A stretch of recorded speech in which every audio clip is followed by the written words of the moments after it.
Nah, ini aku nggak bisa bohong ya teman-teman, karena kalau boleh jujur, memang aku sangat menyukai di Indonesia karena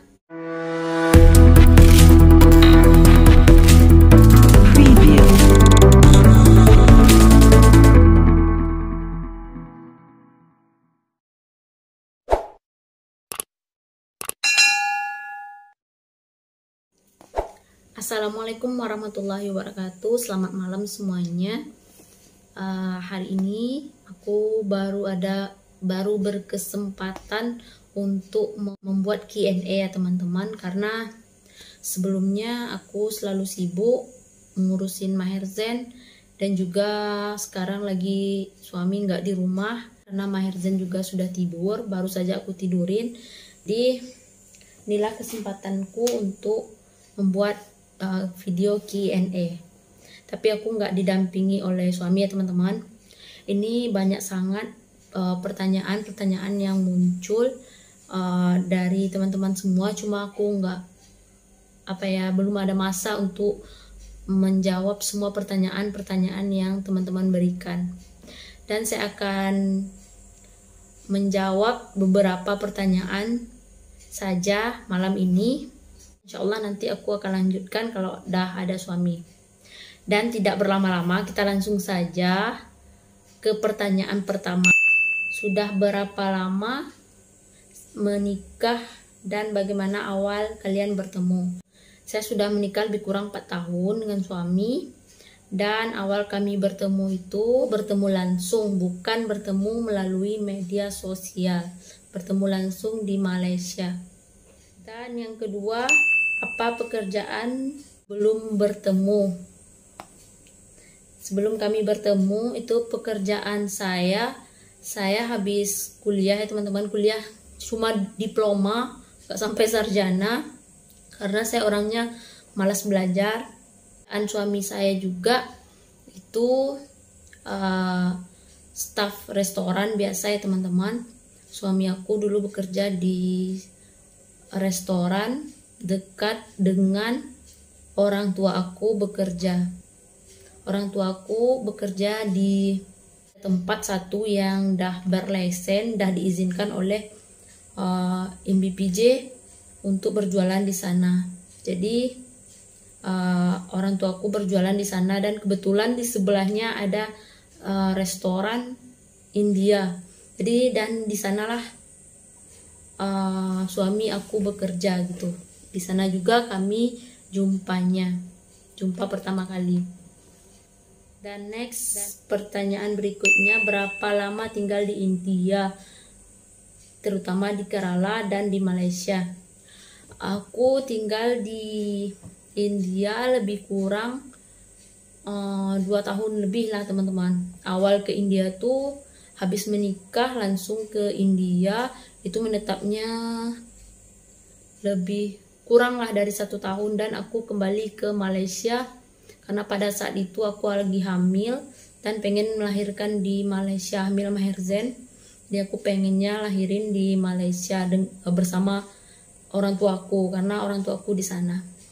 Jadi aku nggak menetap ya teman-teman, belum menetap. Dan dari Malaysia juga habis melahirkan aku langsung ke Indonesia jumpa nenek dan saudaraku juga, saudara mamaku. Dan tinggal di Malaysianya itu juga nggak lama ya teman-teman, lebih kurang awal-awal itu cuma ngelancong gitu, 1 bulan karena aku orangnya selalu suka boring, bosan aku duduk di Indonesia, bosan aku duduk di Malaysia bersama mama. Paling lama tuh aku tinggal di Malaysia 1 tahun, itu pun udah boring, aku minta pulang ke Indonesia. Dan next, kita ringkas saja ya. Dan next, ceritakan sedikit tentang Kerala. Nah, Kerala gimana ya? Kerala ini sangat jauh berbeda dengan Indonesia tempat tinggal aku, dan aku ngerasa perbedaannya tuh banyak sekali ya teman-teman. Itu baik dari segi adat dan tradisi, budaya, makanan, semua itu sangat jauh berbeda sekali. Contohnya saja dengan apa ya, kebebasan gitu, adat dan tradisi mereka tuh sangat kental sekali. Kalau di sini kan di Indonesia kita tuh bebasnya begini ya. Misalnya kita mau beli sesuatu atau apa gitu, makanan, kalau kita ada motor terus kita pergi, nggak harus nunggu laki-laki atau bapak, suami atau apalah pergi keluar gitu. Tapi kalau di Kerala tuh jarang ya kita jumpai, palingan yang sekolah, yang kuliah, yang belum menikah, itu anak-anak sekolahan yang kebanyakan keluar sendiri tanpa didampingi oleh laki-laki. Lain daripada itu, kebanyakan perempuan-perempuan di sana nggak sebebas di sini. Mereka tuh keluar harus didampingi oleh bapak atau suami, abang, dan jarang aku jumpai mereka yang keluar sendiri, apalagi mengendarai kendaraan sendiri. Yang kedua tuh dari segi makanan juga, makanan mereka nggak apa ya, cara masaknya tuh berbeda, jauh berbeda dengan Indonesia. Di sana rata-rata mereka masak tuh memakai rempah-rempahan, sementara di Indonesia aku masaknya tuh tidak menggunakan rempah-rempah ya teman-teman. Rempah-rempahan palingan yang umum-umum saja untuk menggulai gitu kan. Dan teman-teman juga udah tahu itu rempah di Indonesia apa saja yang kita gunakan. Namun kalau di sana kebanyakan rempah-rempahan. Jadi susah sangat untuk saya menyesuaikan diri di sana. Awal segi pakaian juga gitu ya teman-teman. Dari segi pakaian, sekalipun mereka bukan beragama Islam, non-Islam, mereka tetap berpakaian yang sopan, hanya saja tidak memakai jilbab. Jilbab ini diletakkan ke bahu, disandangkan ke bahu gitu. Tapi kalau untuk yang muslimnya, seperti yang teman-teman lihat pada video aku sebelumnya, gimana aku memakai jilbab selama aku berada di rumah mertua aku. Di rumah mertua aku ya, seperti itulah, disyolkan, diletakkan simple shawl kayak gini saja, disandangkan ke bahu. Dan lanjut ya teman-teman, karena ini banyak sekali, takutnya nanti teman-teman terlalu kepanjangan video ini, mungkin teman-teman boring juga dengarnya. Dan lanjut, bahasa apa saja yang biasa digunakan untuk komunikasi dengan Maher Zain? Apa ada kemungkinan Maher Zain bisa menguasai 2 bahasa? Ya, bahasa yang saya gunakan itu selalu dengan Maher Zain bahasa Malaysia ya teman-teman. Karena kenapa bahasa Malaysia? Karena aku lebih cenderung kesehariannya itu berbahasa Melayu Malaysia bersama suami dan orang tua, dah terbiasa ya. Dan sebelum menikah juga aku berkomunikasi itu dengan family aku di Indonesia, itu bukan memakai bahasa Indonesia, tidak. Aku memakai bahasa Minangkabau, bahasa tulen aku. Jadi di sanalah aku susah menyeimbangkan antara bahasa Indonesia dengan bahasa Malaysia. Seperti yang teman-teman dengar mungkin ya dari video aku sebelumnya, mungkin kelihatan kaku sekali bahasanya, dan kaku sekali lah gitu. Maher Zain ini dengan aku berbahasa Malaysia, dan dengan orang kadang aku ajar bahasa Minang, bahasa Indonesia juga sedikit-sedikit. Kalau dengan suami itu dia berbahasa Malayalam, dan diajarkan juga sedikit bahasa Inggris. Jadi Maher Zain ini apa ya, bisa menguasai 4 bahasa gitulah teman-teman. Tapi karena dia masih kecil, cuma apa yang kita ucapkan itu aja yang dia tahu. Apa rencana suami ke depan? Adakah keinginan tinggal lebih lama di Indonesia atau balik ke India? Rencana suami ke depan itu pengen membawa aku ke India lagi, Maherzen juga, anak-anaknya Maherzen.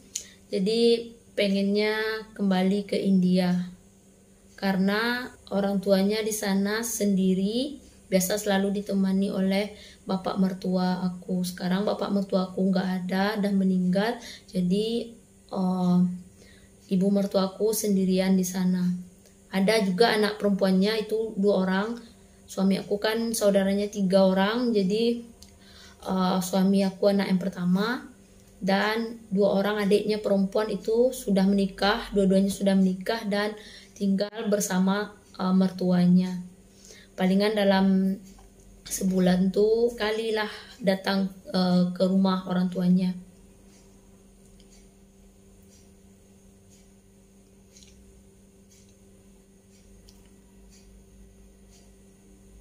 Ini aku random ya pertanyaannya. Ada juga nih dari Instagram juga. Kakak apakah nyaman suka tinggal di India atau di Indonesia? Nah, ini aku nggak bisa bohong ya teman-teman, karena kalau boleh jujur, memang aku sangat menyukai di Indonesia.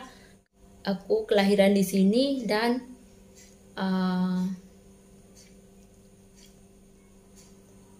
seperti kata pepatah, bagaimanapun secantik-cantik negeri orang, pasti cantik juga negeri kita sendiri gitu kan. Jadi saya lebih nyaman tinggal di Indonesia. Dan next, suami bisa berkomunikasi berapa bahasa gitu. Jadi suami bisa berkomunikasi dalam 4 bahasa saja ya teman-teman. Itu bahasa pertamanya bahasa Malayalam, dan yang kedua bahasa Tamil. Yang ketiga itu bahasa Malaysia, dan keempat sekarang dia sudah pandai menguasai juga bahasa Indonesia. Jadi 4 bahasa. Suami aku nggak bisa berbahasa Hindu karena rata-rata di Kerala itu orang menggunakan bahasa Malayalam. Dan next, pertanyaan berikutnya, apa yang membedakan kampung halaman aku dengan suami? Yang membedakan kampung halaman aku dengan suami itu, ya kalau kampung halaman sendiri Indonesia itu sangat bebas dan tidak terikat sama sekali dengan peraturan atau apa-apa gitu. Sementara kalau di kampung halaman suami itu aku nggak freedom. Freedomnya dalam artian nggak bebas bergerak sendiri gitu. Apa-apa harus ditemani oleh suami. Dan next pertanyaan, bentar ya teman-teman, ini udah habis, aku mau cari di buku juga, aku udah tulis sebelumnya, bentar aku cari dulu.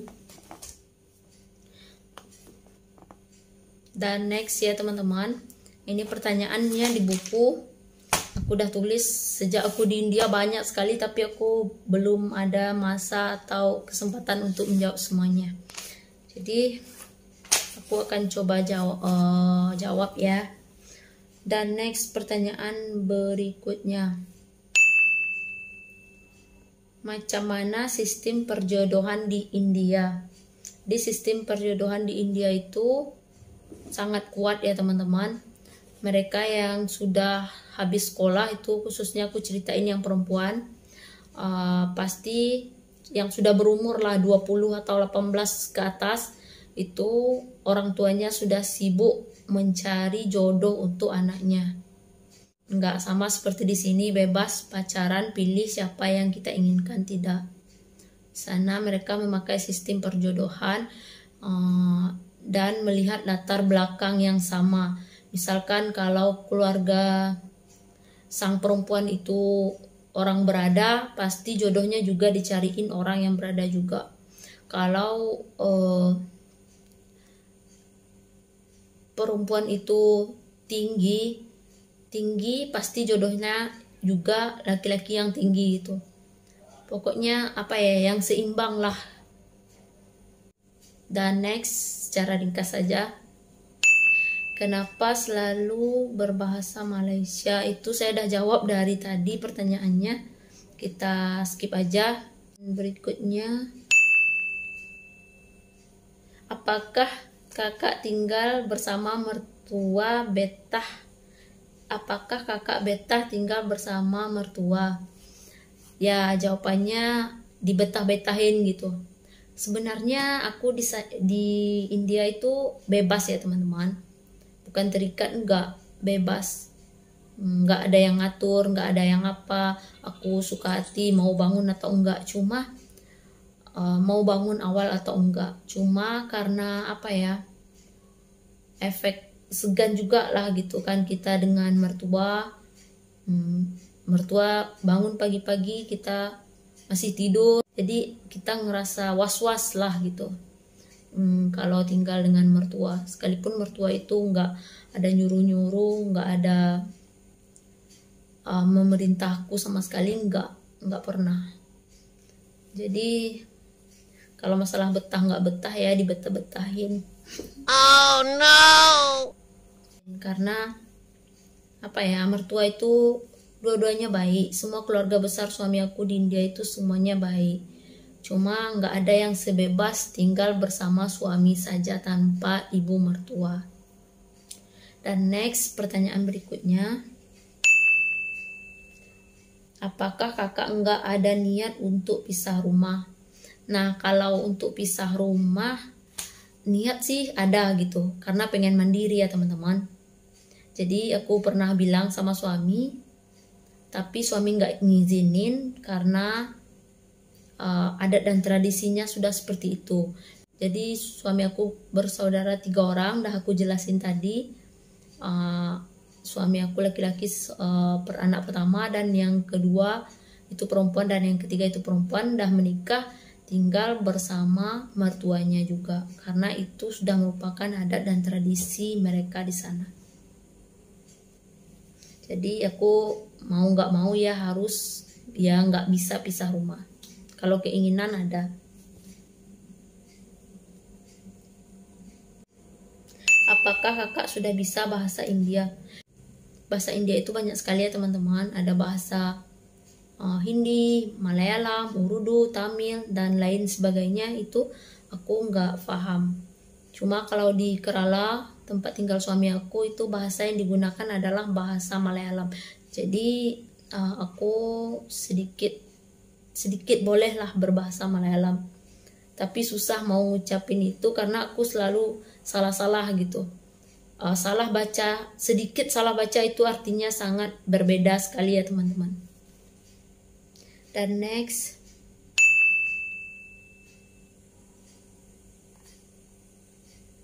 ini pertanyaan yang selalu muncul ya teman-teman. Apakah kakak nggak punya ibu? Apakah kakak nggak punya ibu mertua? Kenapa selalu bekerja sendiri? Nah, mungkin teman-teman melihat pada videoku sebelumnya itu ya, kata viewers itu semua pembantu selalu di komen itu activity harianku tinggal bersama ibu mertua di India. Nah, itu selalu komentarnya kebanyakan cenderung pembantu gitu komentarnya, tapi nggak masalah untuk aku akan jawab. Karena aku bekerja sendiri itu karena kebetulan kemarin saat aku bikin video itu ibu mertua aku nggak di rumah ya teman-teman. Jadi ada salah satu viewers yang request sama aku, Kak, gimana tradisi menantu di India, pengen tahu sekali gitu katanya, salah satu viewers gitu.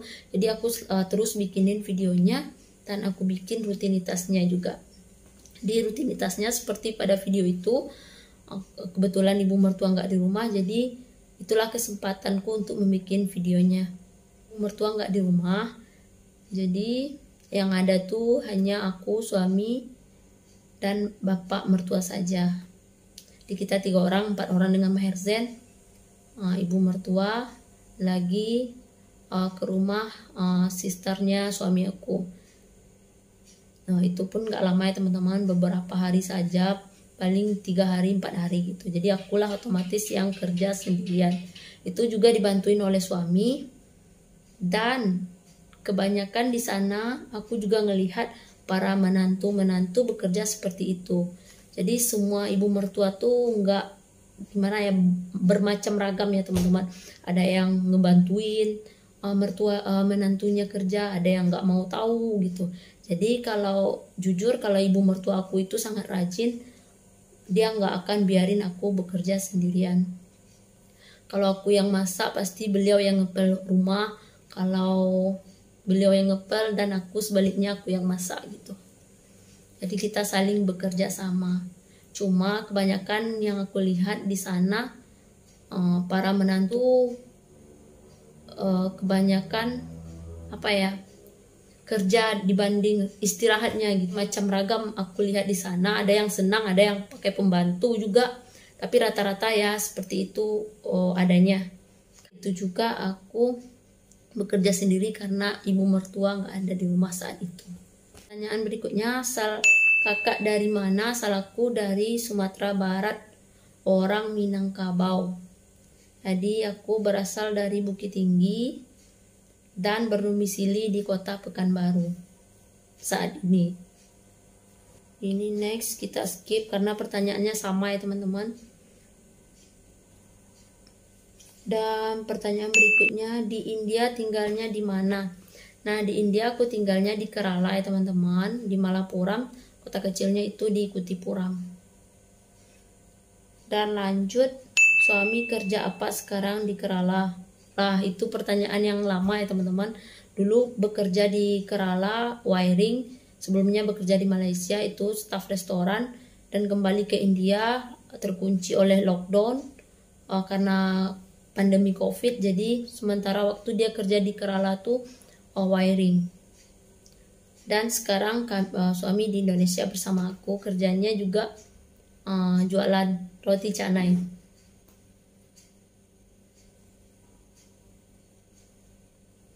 Dan next, pertanyaan berikutnya, kenapa kakak kemarin tuh pulangnya sendiri bukan bersama suami?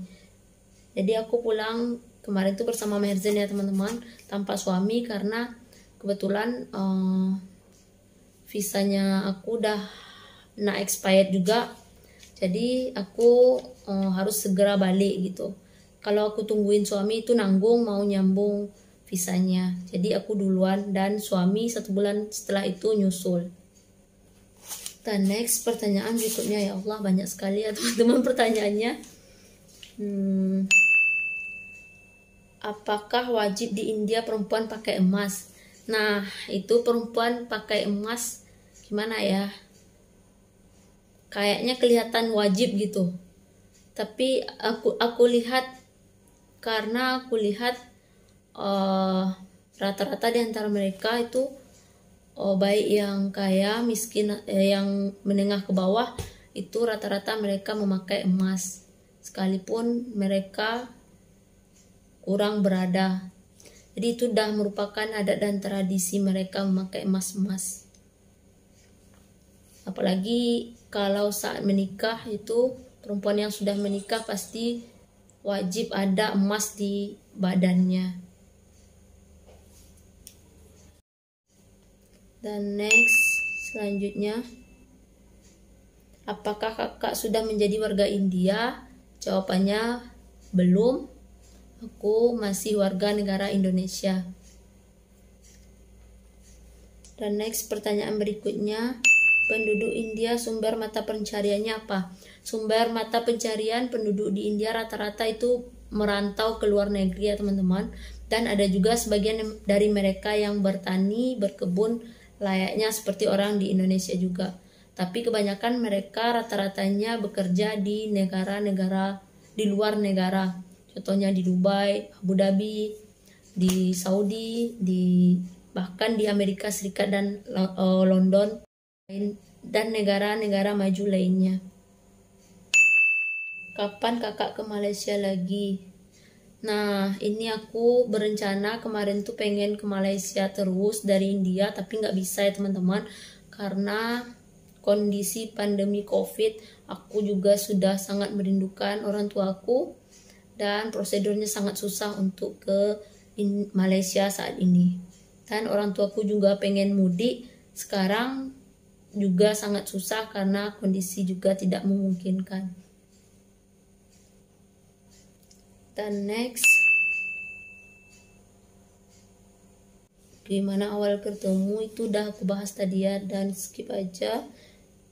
Ini pertanyaannya dicoret-coret oleh Maherzen karena sudah lama sekali aku simpan, jadi nggak kelihatan jelas tulisannya. Apalagi kenapa kakak selalu itu dah pertanyaannya banyak yang sama ya teman-teman, yang ganda. Apakah kakak saat menikah kemarin apakah kakak menikah pada waktu itu mengasih emas atau dowry juga kepada suami? Jawabannya tidak ya teman-teman, aku nggak mengasih emas atau dowry sama sekali sama suami, karena aku udah jelaskan semuanya kepada suami dan keluarganya juga kalau sistem adat pernikahan di negara aku tidak ada yang seperti itu, aku bilang. Jadi kita nggak ngasih dowry, cuma suami saja yang ngasih mahar kepada aku itu. Suami dan keluarganya menerima semua itu dan tidak menuntut akan dowry sama sekali sama aku ya teman-teman. Siapa nama anaknya kakak nanti? Ya, nama anak aku, anak yang kedua ini belum ada ya teman-teman. Nama anak aku itulah aku pengen carinya yang ada kaitannya dengan Maherzen dan suami juga. Kalau teman-teman ada ide untuk nama itu, silahkan komen di bawah video saya nanti. Dan next,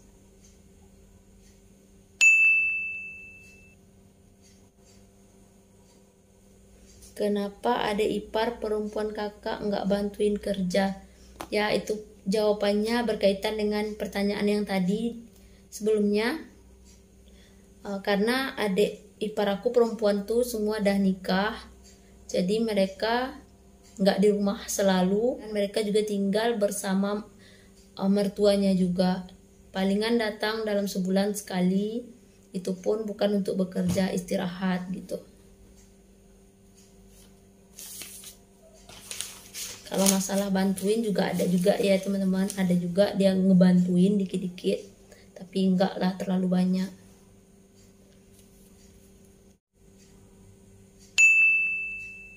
Kenapa kakak masak tidak pakai rice cooker? Nah, di sini aku tidak masak pakai rice cooker karena rata-rata di daerah tempat tinggal aku Kerala itu mereka memasak dengan memakai cara tradisional seperti pada video aku sebelumnya.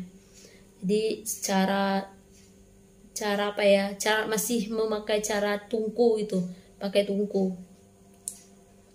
Jadi ibu mertuaku pernah kemarin tuh bawain rice cooker dari Indonesia, karena bukan nggak ada ya rice cooker di sana, cuma banyak itu gift pernikahan kami. Aku bawa ke India dan aku pernah masak nasi di rice cooker, tapi masaknya itu 1 jam lebih ya teman-teman, karena beras di Kerala itu beras yang kami konsumsi setiap hari itu berasnya besar-besar, jadi lama masaknya. So, ibu mertua aku lebih memilih memasak cara tradisional juga. Dan next, ini pertanyaan sama, kita skip. Apakah suami kakak pengertian, kasar, atau gimana? Ya, suami aku gimana ya? Pengertian sih, pengertian juga. Sabar ada, pemarah pun juga ada. Gimana ya, tergantung permasalahannya gitu.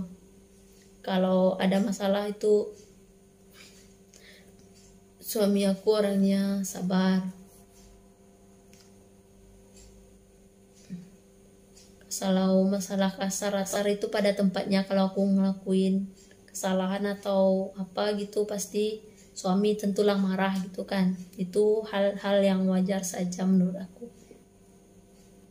Yang penting dia tuh nggak pernah mukul atau melayangkan tangannya ke muka aku. Alhamdulillah nggak ada ya teman-teman. Dan next, pertanyaan berikutnya, Kak, aku lihat di India rata-rata orang perempuan pada memakai emas, apakah tidak ada jambret? Nah, itu gimana ya teman-teman? Jambret itu kalau di daerah tempat tinggal aku di Kerala nggak ada, boleh dikatakan nggak ada ya teman-teman. Jambret ada pun mungkin sangat minim lah. Jarang aku dengar kalau kita pakai emas-emas itu di jambret. Kemarin aku memakai gelang ya teman-teman di sini. Aku saat pergi keluar ke bidan bersama suami, itu aku pernah kena jambret gelang aku. Nasib baik aku cepat elakkan dan akhirnya emas itu nggak dapat. Dan sekarang aku sangat trauma dan emasnya aku simpan. Kalau di India nggak ada gitu ya teman-teman. Apapun emas yang aku pakai, siapa-siapapun yang pakai emas itu perempuan-perempuan, nggak akan ada yang nyuri atau jambret. Pertanyaan berikutnya, apakah boleh perempuan tidak mengasih emas atau dowry kepada laki-laki di sana saat menikah? Itu gimana ya, kalau aku lihat semua rata-rata itu mereka memakai emas ya teman-teman. Nggak pernah aku melihat nggak memakai emas sama sekali, nggak.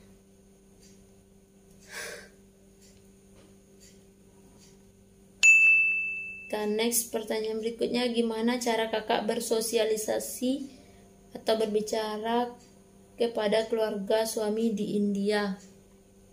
Cara aku berkomunikasi dengan siapa tadi?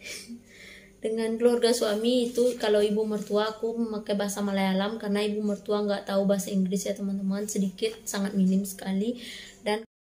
Dan kalau dengan almarhum bapak mertuaku, aku memakai bahasa Inggris. Itu bahasa Inggrisnya nggak terlalu lancar ya teman-teman, itu pun terbata-bata secara kosakata yang secara umum saja yang aku ketahui. Dan lanjut, apakah perempuan yang kematian suaminya dibilang perempuan pembawa sial?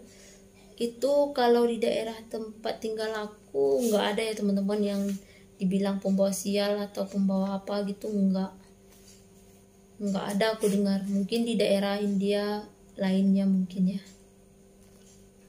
Dan next,